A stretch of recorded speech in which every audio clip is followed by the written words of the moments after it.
bidawami mulkillah wa ala alihi wa sahbihi wa man walah wa man tabi'a sunnatahu wa qa'tada bihudah ila yaumi liqa'illah, amma ba'du. Assalamu alaikum warahmatullahi wabarakatuh.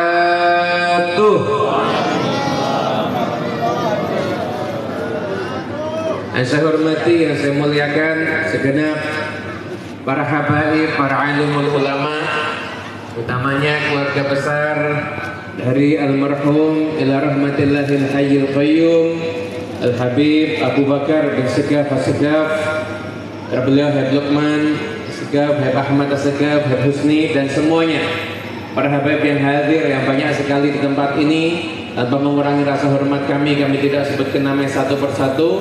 Ibn Ali Zainal Abidin As-Segaf yang juga hadir, Masya Allah, dan semuanya para pejabat pemerintahan, para kiai, para alim ulama, para asatid, para sesepuh. Mudah-mudahan insya Allah siapapun yang kumpul di tempat ini akan dapat berkah. Pulang semua hajatnya kabul, diangkat semua penyakitnya, disingkirkan semua kesusahan hidupnya, dilunaskan hutang-hutangnya insya Allah. Amin. Bab utang amin ini banter dewe. Hadirin yang dimuliakan Allah Ta'ala, tradisi haul, tradisi mendoakan orang yang sudah meninggal dunia, itu merupakan ajaran Nabi Muhammad Sallallahu Alaihi Wasallam. Karena Nabi Sallallahu Alaihi Wasallam beliau berziarah ke makam syuhada Uhud itu ala ra'si kulli haulin. Beliau setahun sekali itu berziarah ke makam syuhada Uhud, dan beliau berdoa di sana, menziarahi pamannya Sayyidina Hamzah dan menziarahi siapapun juga sahabat yang termasuk dalam kategori syuhada Uhud. Artinya bahwasanya kita semua sekarang ini menziarahi makam, kemudian di sini kita sama-sama berdoa, maka ini semuanya adalah ajaran Rasulullah Sallallahu Alaihi Wasallam. Dan di dalam tempat ini kita semua pun diajak merenung. Kalau yang meninggal dulunya punya amal saleh, sehingga setelah wafatnya pun banyak yang menziarahinya, maka di tempat ini kita pun juga merenung, mari kita meniru kesolehannya. Orang itu kalau sudah mati intinya dua, apa yang ditinggal dan apa yang dibawa. Kalau orang itu wafat, dia meninggalkan putra-putra yang soleh, solehah, maka insya Allah dia akan mendapatkan amal yang terus mengalir. Kenapa? Karena ciri-cirinya anak soleh itu pasti akan mendoakan orang tua. Kan Allah Ta'ala berfirman, bahkan di ini apa? Di dalam hadis itu, waladin salihin yad'ulah, anak yang soleh yang mendoakan orang tua. Kemudian Allah Ta'ala juga berfirman, intakunu salihina fa innahu kana lil awwabina ghafura. Jika engkau termasuk orang-orang saleh, maka Allah Ta'ala itu akan memberikan ampunannya kepada kelompok awwabin. Kelompok saleh di sini yang dimaksud menurut Imam Al-Qurtubi adalah as-sadiqina fi niyatil birri bil walidain. Orang yang punya cita-cita dan kesungguhan tekad untuk berbakti kepada kedua orang tua. Berarti orang saleh itu adalah bagaimana baktinya kepada kedua orang tua. Dan orang itu punya anak saleh, orang itu punya anak saleh, itu anugerah yang paling istimewa. Yang paling istimewa itu kalau orang sudah punya anak yang saleh. Kenapa? Di dunia dia akan merasakan manfaatnya dengan merasakan baktinya.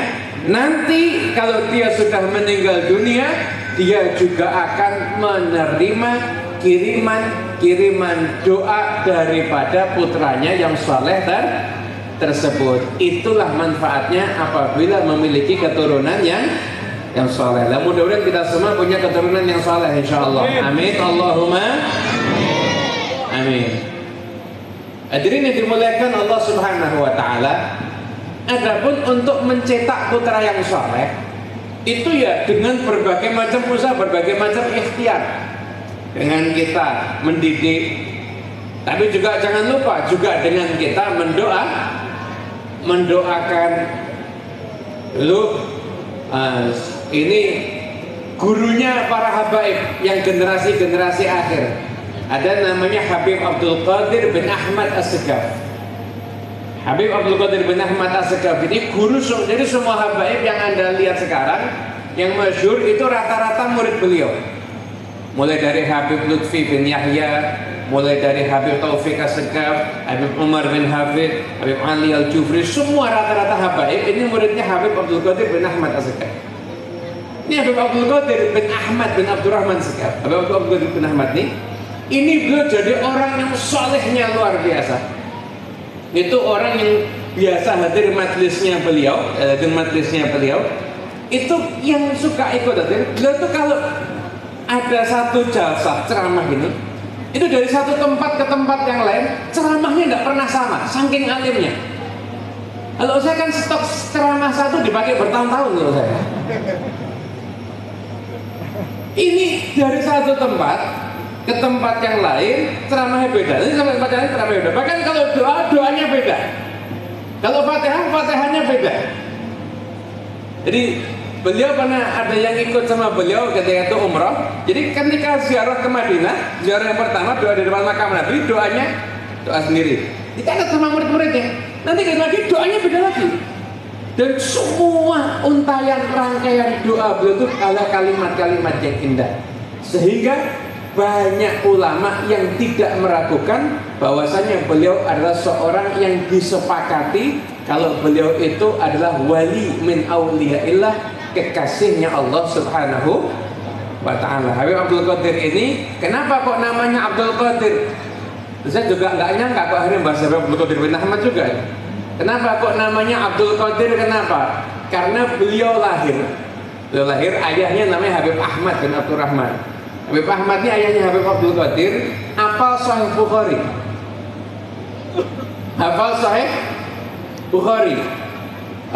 Bukhari. Makanya ketika ulama-ulama mancanegara datang ke kota Sewon waktu itu ketemu sama Habib Ahmad ini, dibanggakan sama gurunya. Ahmad ini punya guru Habib Ali Al-Habsyi, sebelum Mulism Tuduron, banggakan sama gurunya. Ini muridku, coba dites Bukhari apa? Bayangkan coba. Nah, Quran, ya apalagi Quran. Setiap hari dibaca. Quran tuh hafal usia 7 tahun, 8 tahun, udah dewasa jangan ngomong hafal Quran. Ngomong hafal Quran. Dan sampai sekarang ini tempat belajarnya anak-anak kecil di waktu itu, di waktu 100 tahun yang lalu, 150 tahun yang lalu, sampai sekarang juga sama. Itu ada orang datang ke sana, siapa yang hafal Quran? Satu kelas angkat tangan. 30 juz semuanya apa? 30 juz itu semuanya apa? Masya Allah.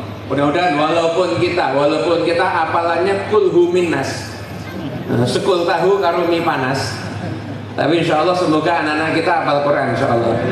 Amin Allahumma amin. Hadirin yang dimuliakan Allah Ta'ala. Nah sekarang kenapa kok namanya Abdul Qadir? Nah namanya Pak Abdul Qadir kenapa? Karena guru dari ayahnya Habib Ali Al-Habsyi yang tadi mulai sempat dibaca itu tukar Habib Ali itu berjumpa dengan Syekh Abdul Qadir Al-Jailani.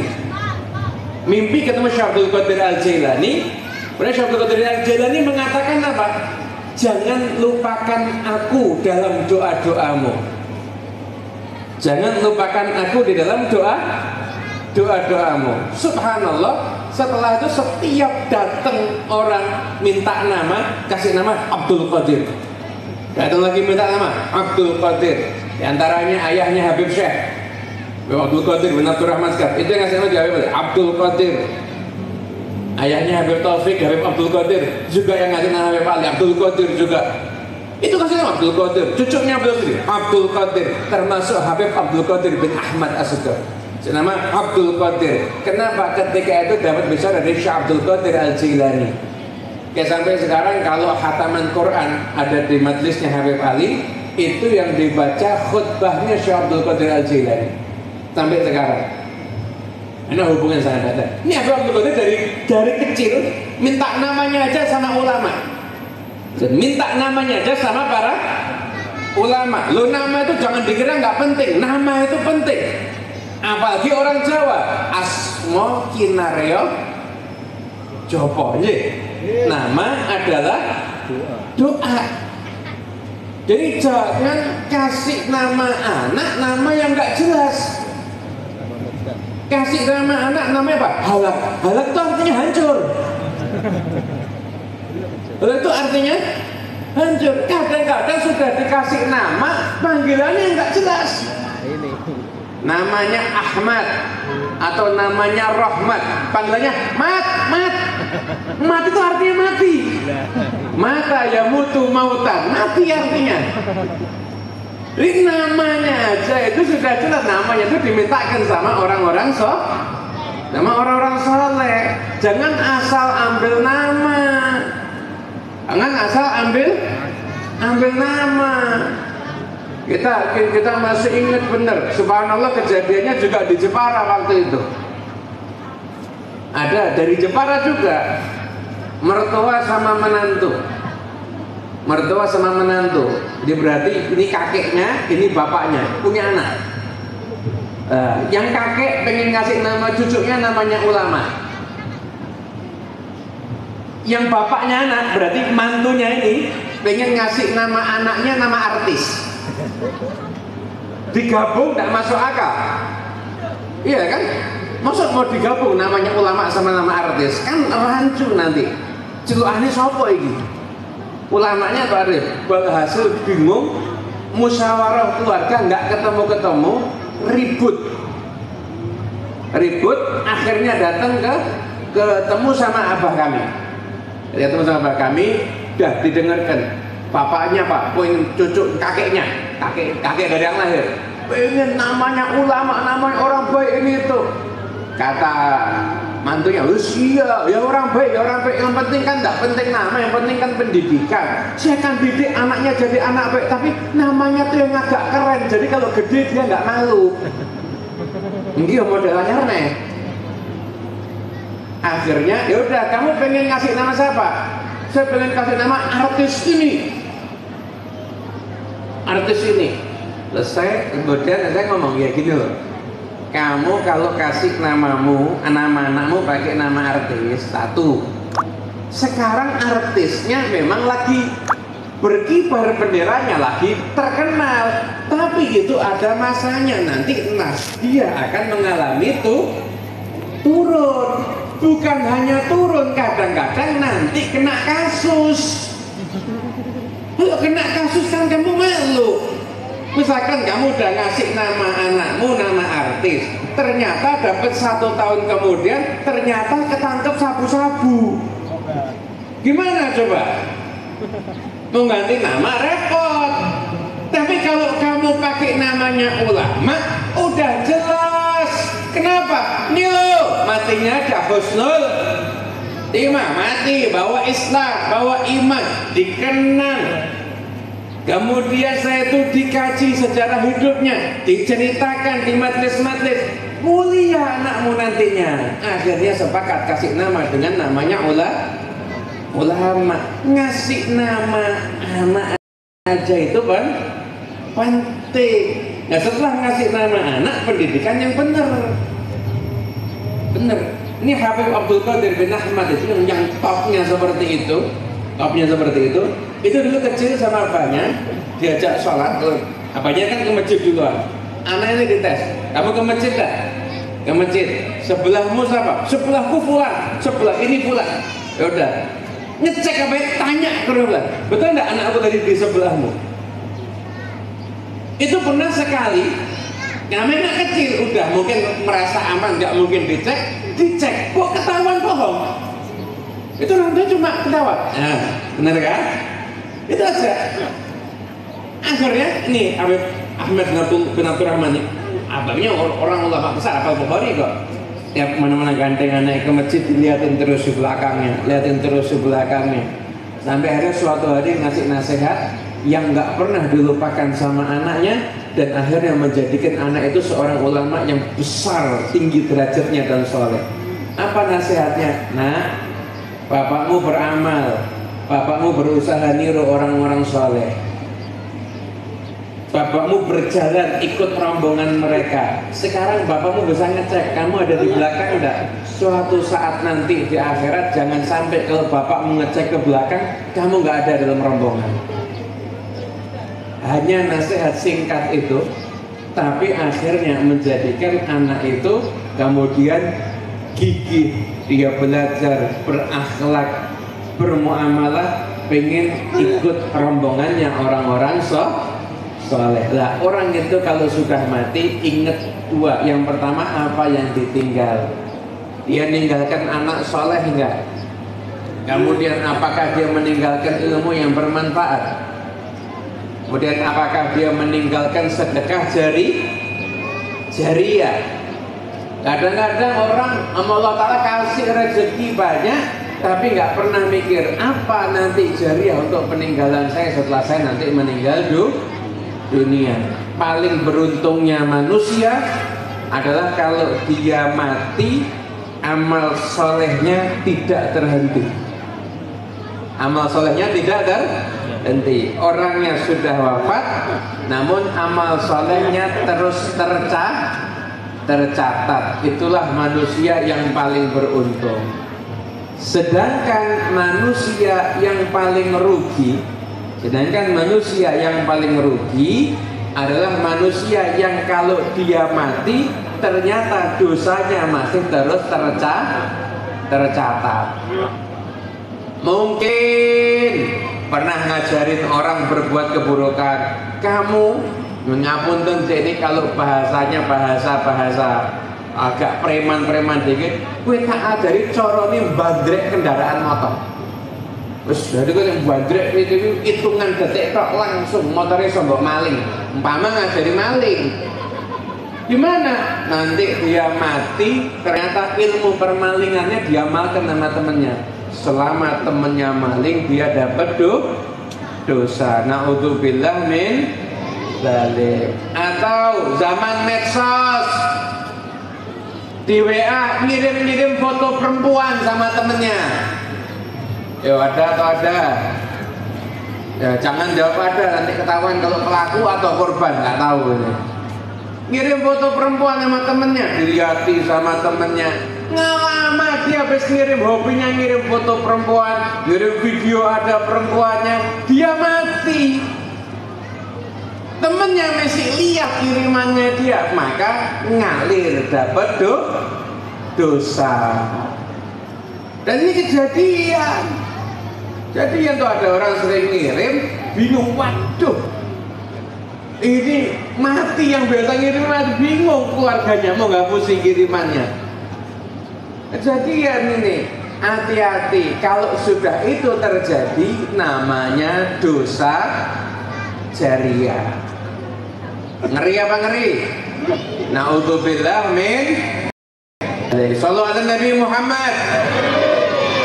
Jadi orang harus berpikir apa yang ditinggalkan, kemudian setelah itu juga harus berpikir apa yang dibawa. Apa yang dibawa kalau kita mati? Yang dibawa itu adalah amal soleh. Semua amal kebajikan kita, itu semuanya dicatat. Yughadiru shaghiratan wala kabiratan illa ahsaha. Nggak ada satupun amal, entah itu kecil atau besar, kecuali itu pasti akan dicatat. Catat semuanya. Sedekah catat, mesem catat, mulutnya usil ngatain orang catat, lirik-lirian tapi niatnya ngerasani catat. Oh, pelan. Pekodol itu catat, ngelirik catat, mesem kalau dosa catat, mesem kalau pahala catat. Dengar kabar temennya kena musibah, mesem, rasakno saiki. Mesemnya dosa. catat, semuanya dicatat, semuanya dicatat. Itu pernah ada saya baca di kitabnya orang-orang soleh, kejadian nyata. Jadi ada seorang wanita solihah meninggal. Seorang wanita solihah meninggal. Ketika dimandikan, yang mandikan juga seorang wanita. Ketika dimandikan tiba-tiba senyum. Tiba-tiba senyum. Karena ini yang dimandikan solihah, yang mandikan solihah lihat begini biasa. Kalau jenengan mandikan orang mati, sing mati mesem, yakin langsung layu.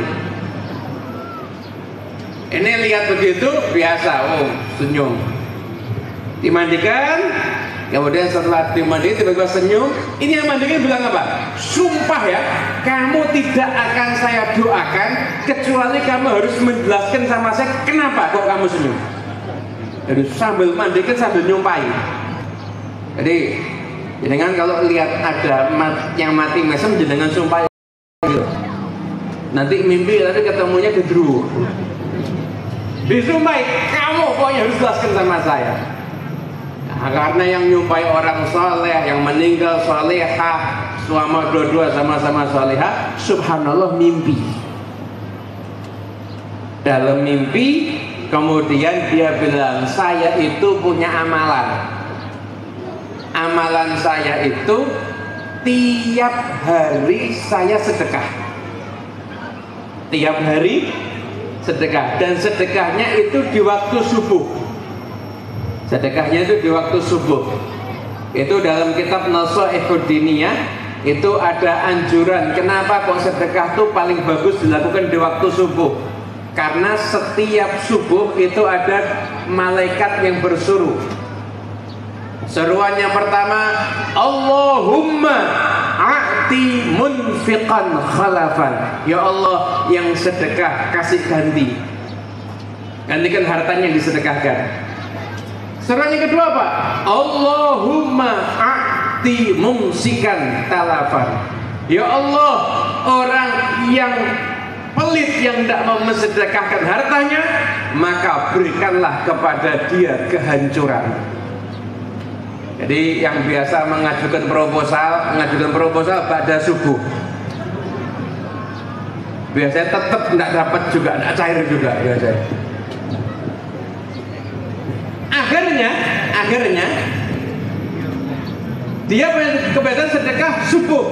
Dan juga al-bala la yatakhattas sedekah.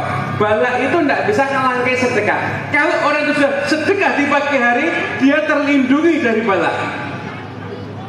Dia terlindungi dari bala. Makanya dia perempuan salehah ini punya amalan tiap pagi sedekah. Tiap pagi sedekah. Apapun yang dia punya duit sedekah duit. Enggak punya duit sedekahnya dengan makanan apa yang ada. Suatu hari dia bawa makanan sedikit mau disedekahkan, keliling keluar rumah nggak nemu orang. Cari sampai lokasi agak jauh nggak nemu orang, akhirnya lihat kuda. Akhirnya makanan sedikit ini dikasihkan sama kuda, disuapkan ke kuda. Kata beliau yang meninggal ini, ketika engkau mandikan, semua amal soleh saya ditampakkan sama Allah Ta'ala, dan yang pertama kali ditampilkan kepada saya adalah ketika saya sedekah sama kuda. Yang pertama kali ditampilkan kepada saya.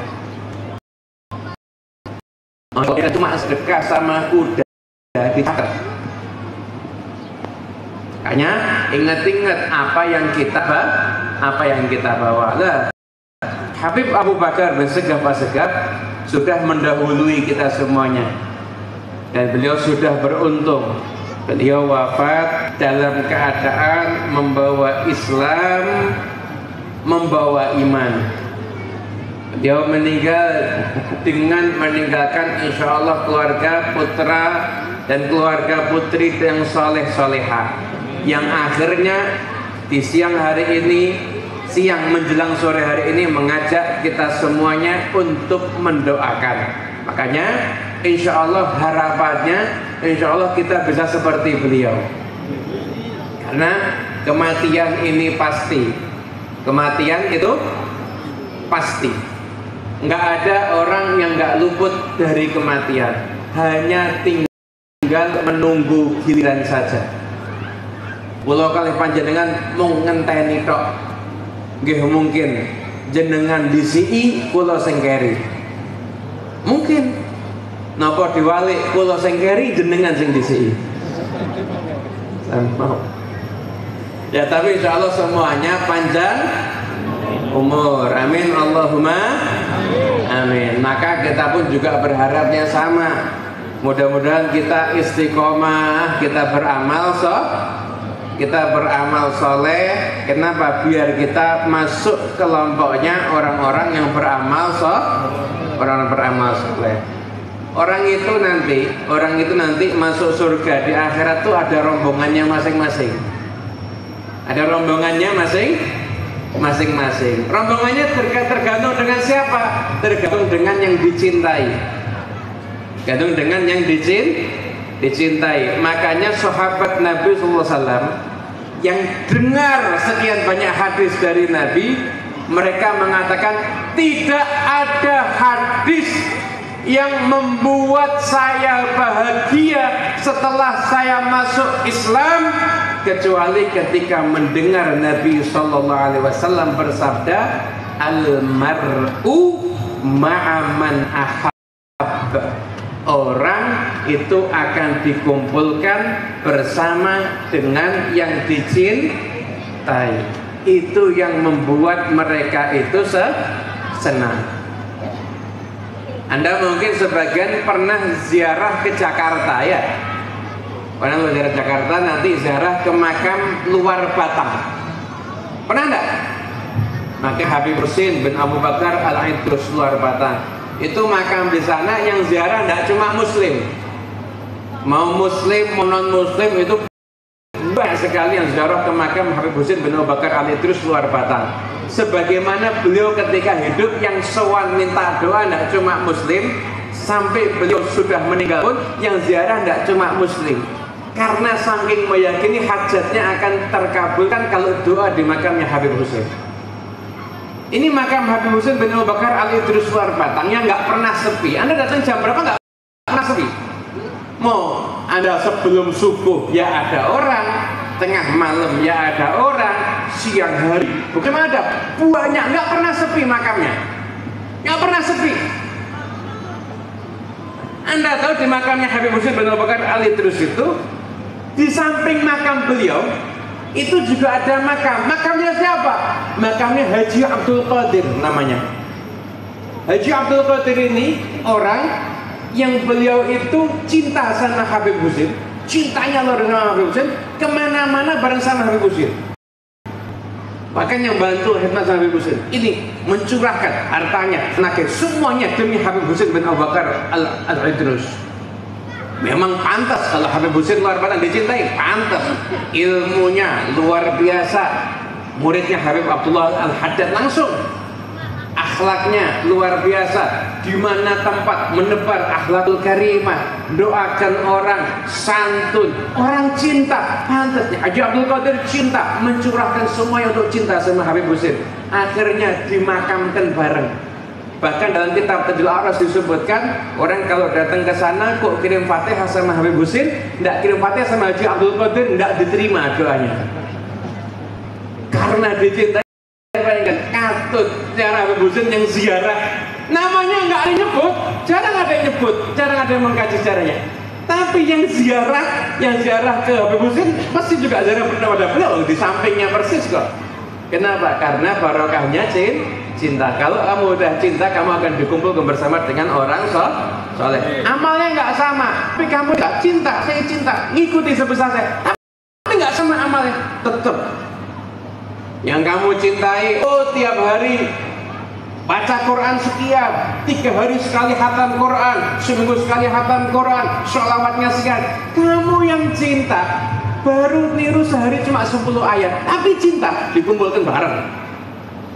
Kumpulkan jadi satu, karena barokahnya cinta. Makanya kalau kita nggak bisa niru amalnya orang soleh, setidaknya kita menjadi para pecintanya orang soleh, sehingga kita masuk ke dalam kelompok beliau. Amin Allahumma amin. Insyaallah mudah-mudahan berkat Habib Abu Bakar segap semua yang hadir hajatnya dikabulkan sama Allah Ta'ala, dan kita doakan agar beliau insyaallah kuburnya diterangi sama Allah Ta'ala, jadikan amal soleh kita sampai kepada beliau, dan insyaallah kita semuanya sebagaimana Habib Abu Bakar, kita semua meninggal dalam keadaan iman dan Islam setelah panjang umur fi taatillah, diakhiri usaha kita semua dalam keadaan husnul khatimah. Sallallahu ala sayyidina Muhammadin sallallahu alaihi wasallam. Hadza minni wal afu minkum. Wassalamualaikum warahmatullahi wabarakatuh.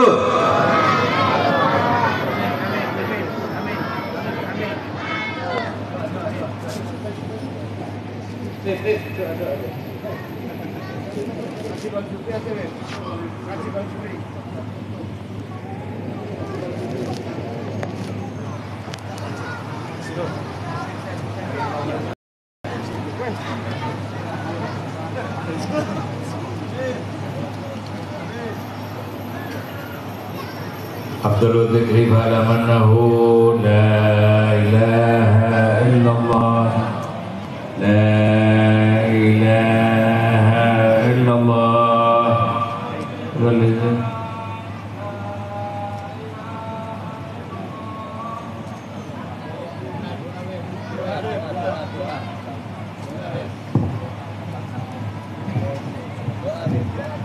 Bismillahirrahmanirrahim. La ilaha illallah al-mawjud fi kulli zaman. La ilaha illallah al-mawjud fi kulli zaman. La ilaha illallah al-ma'bud fi kulli makan. La ilaha illallah al-madhkur bi kulli lisan. La ilaha illallah al-ma'ruf bil ihsan. La ilaha illallah kulla yawmin huwa fi shan. La ilaha illallah al-aman min zawalil iman wa min fitnati syaitan. Ya qadim al-ihsan, kam laka alayna min ihsan, ihsanukal karim. Ya Hanan, Ya Manan, Ya Rahim, Ya Rahman, Ya Ghafur, Ya Ghaffar. Ighfir lana warhamna, ighfir lana warhamna, ighfir lana warhamna, wa anta khairur rahimin. Wa sallallahu ala sayyidina Muhammadin wa alihi wa sahbihi wa sallam. Ya Rabbana i'tarafna bi annana i'tarafna wa annana asrafna ala allati asrafna, fatub alayna tawbah tawsil li kulli hawbah, wasur lana al-awradi wa amin al-rawhadi, wa ufir li walidina rabbi wa mauludina wal ali wal ikhwani wa syahada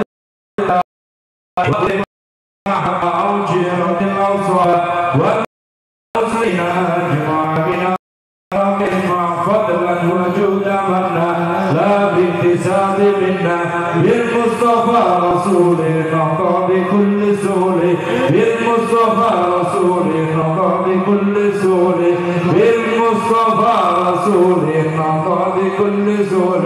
صلى وسلم ربي عليه عند الحد وآله وصحبه نادى الناس صحبه، والحمد لله في بني وطنه، والحمد لله رب العالمين.